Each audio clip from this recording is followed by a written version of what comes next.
Hi, I'm Louisa Sijabat, a bankruptcy trustee and liquidator. Today's question is, can someone going through bankruptcy run a business? So the answer is it depends. For someone going through bankruptcy, they're not allowed to be a director of a company or manage a company either.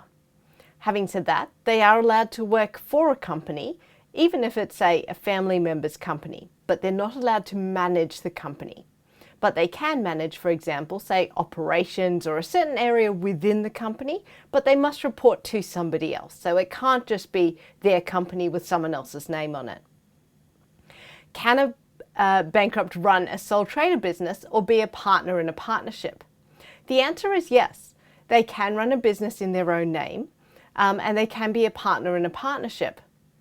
The ABN of the sole trader business or the ABN of the partnership does need to include the bankrupt's name, so it can't only be a trading name.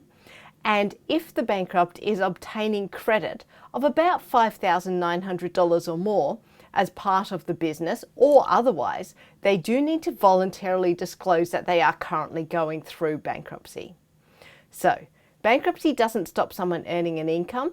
There are some restrictions on managing a company or being a director of a company, but a bankrupt can generally run a sole trader business or be a partner in a partnership.